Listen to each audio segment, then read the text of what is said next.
There was an attempted shooting attack on the Temple Mount on Friday when an Arab worshiper grabbed a police officer's gun and fired at the officers. Amnesty International Israel is calling for an investigation into the attack, claiming that the police lied. After Netanyahu capitulated to the protesters and put a freeze on the judicial reform, you would think that these protests would stop, right? I'm Josiah, and this is the Israel Guys.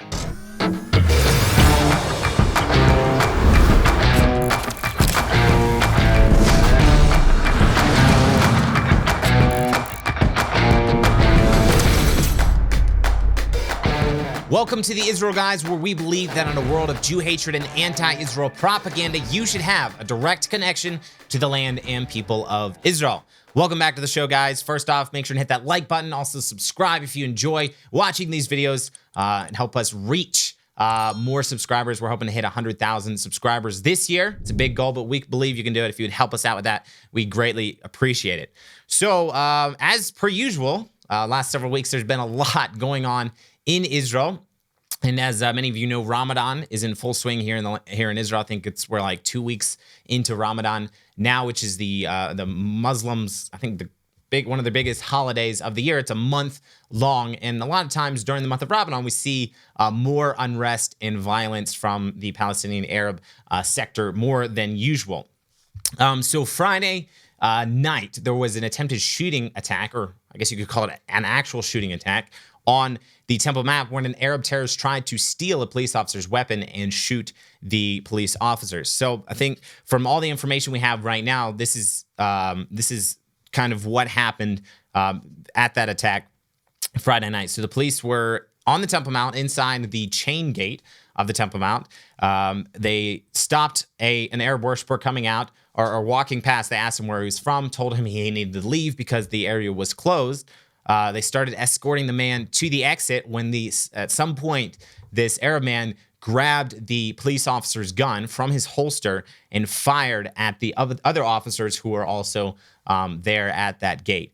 Thankfully, none of the bullets hit any of the officers. Nobody was injured, but the police officers were able to take the gun away from the terrorist and neutralize him on the spot.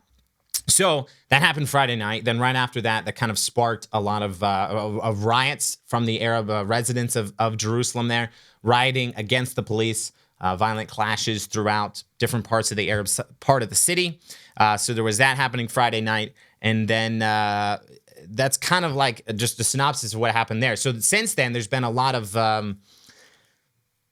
fake news, controversial stuff about this incident, what really happened, because apparently there was no security camera footage of this attack. It happened right inside the gate. So on the Temple Mount side, not on the outside of the gate where there's a lot of security cameras and stuff like that. It kind of happened in some sort of a dead zone there. So there's a lot of people saying that the police are lying about this attack, that this was an attack, that this man wasn't a terrorist. So we're going to kind of look into that just a little bit here. But the police did release one of the officers, actually released all the testimonies from the officers who were directly involved in the shooting. And I was going to read just this one from the officer most directly involved who had his gun actually stolen. So this officer said, quote, "While I was operating together with another policeman and a female border police officers who were in the area of the entrance to the chain gate, I checked on the suspect. I asked him where he was from and asked him to leave because it was while the area is closed. He argued, and I accompanied him to the exit. At some point, he turned to me, grabbed my weapon that was secured in the holster, and managed to fire several bullets at the officers. I was able to take the weapon out of his hands and neutralize him along with the other police officers. I was sure he intended to shoot all the police officers who were operating at the scene because he aimed and shot at the officers, but luckily he didn't hit anyone," end quote. And the other testimonies from the other officers that were right there are very, very similar. So the guy grabbed the gun, was firing at them. They all were convinced that this guy was trying to shoot and kill them, so that they were able to act very quickly and stop him and neutralize him there, so he was not able to take to shoot these officers. The terrorist was identified as an Israeli Arab Bedouin man from the town of Hura, which is down south near Beersheba in Israel. So he's an Israeli Arab, also a Bedouin, was on the Temple Mount Friday night, and this attack happened. So Like I said before, this story is already kind of being vilified. Israel's being vilified on social media and in the mainstream media because this Bedouin man's family has since claimed that this guy is not a terrorist, and they're actually rejecting the police's account of this incident. Also, on Sunday, so just yesterday, 2 days after the attack, Amnesty International Israel called for an independent investigation of the attack without police involvement. According to the Jerusalem Post, the organization stated that they highly doubt the police's version of the incident and that the investigation must take place outside of the police internal investigation division. So basically, Amnesty International said, no, we don't trust the police. We don't, this has got to be completely false. We're calling for an investigation that does not involve the police at all into this incident and to see what actually happened. So not surprising, actually, coming from Amnesty International. They have a long history of blatant anti-Israel bias and hatred for the Jewish state with a lot of the reports and things they report on what's happening in Israel. Most of it, if not all of it, is filled with complete lies and anti-Israel rhetoric and bias and hatred against the Jewish state, against Israel. Now, this is kind of crazy that there's so much against like the police's version of the story that this is being so much in question, because they actually found DNA of the terrorist on the officer's weapon, seeming to conclude that the guy did indeed actually pull and draw this man's gun, the police officer's gun, and fire at the terrorist. So I'm sure we'll have a lot more information coming out in the next several days and several weeks, but I'm giving you all the facts we have right now of this incident. And the main thing I want to say here is that the media is always very quickly to blame Israel first off, even when you don't have all the facts, or even when all the facts point to the story being one way. The story being that this was actually a terrorist attack and the police officers acted very quickly and saved many lives. But the media always jump on the anti-Israel, the blame Israel bandwagon first off and just completely blow it that way. So we don't exactly know what happened, but it seemed like this was indeed a terrorist attack. There have been many attacks almost every single day the last month or two here in the land of Israel. So would not be surprising if this indeed is another attack. The holiday of Passover, which is coming up, celebrates the redemption of the Jewish people from slavery. But if Israel's needy are struggling to put food on the table, how would they celebrate Passover, the festival of freedom? It's very difficult to feel free if you're hungry. Right now, there are over 2.6 million Israelis living in poverty in Israel. Almost 1.2 million of them are children, representing 38% of all children in Israel. Meir Panim runs multiple programs to help Israel's needy, including restaurant-style soup kitchens, a dignified alternative to traditional soup kitchens, providing warm meals to impoverished Israelis in a comfortable dining setting. But many struggling Israelis can't take time off from their multiple jobs in order to pick up food from one of the 5 branches across Israel. To ensure that families, especially children, are not hungry, Meir Panim distributes monthly grocery packages to those families who need it most. When living with the constant uncertainty of where their next meal will come from, a monthly grocery package will ease the immediate needs of Israel's hungry and free them from the daily struggles of food insecurity. This Passover, you can give Israel's needy the freedom they have been longing for by donating monthly grocery packages. Donate now and help Israel's hungry taste freedom. Link is in the description below.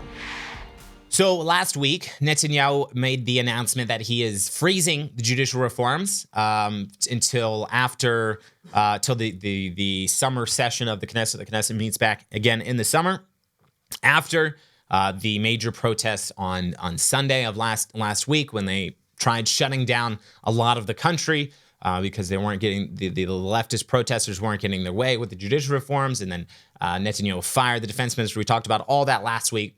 So Netanyahu announced that he's freezing judicial reforms. So one would expect now that the Netanyahu did what the protesters wanted, and that Netanyahu is freezing the reforms to hold intensive negotiations with the left and with those that oppose the reforms to see if they're going to be they can come to some sort of compromise agreement. Netanyahu is basically capitulated to the protesters. So you would think that these protests would stop, right? That they would say, okay, now we feel better because there's going to be negotiation. We're going to reach a consensus together on this issue of judicial reform, on this issue of what they're claiming is democracy coming to an end, whatever. So that you would think that the protest stopped, right? Well, unfortunately, news for you, maybe it's not news for you. According to the protest organizers, and we don't know if this number is accurate, there were 450,000 people who joined the protests on Saturday night. Again, across the country, many cities across Israel protesting the judicial reform, protesting the government. Now, I hate to say it, but I kind of actually predicted it.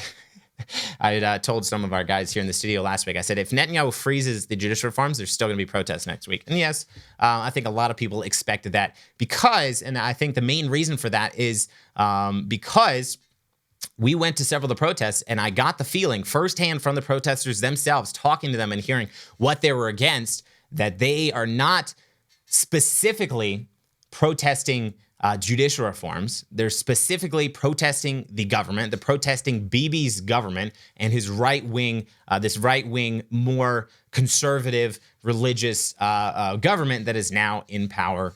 It was democratically elected and is now in power in Israel's government. They're more protesting the government in this kind of political shift we've seen in Israel to the right.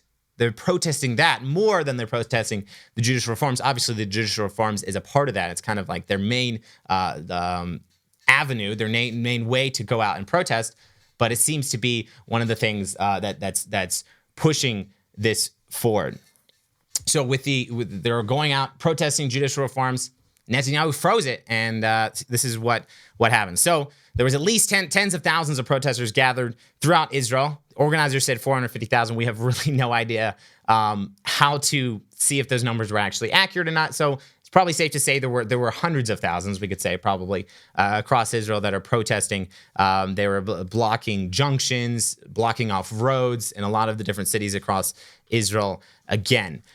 So negotiations have been going on between Netanyahu and the left this last week.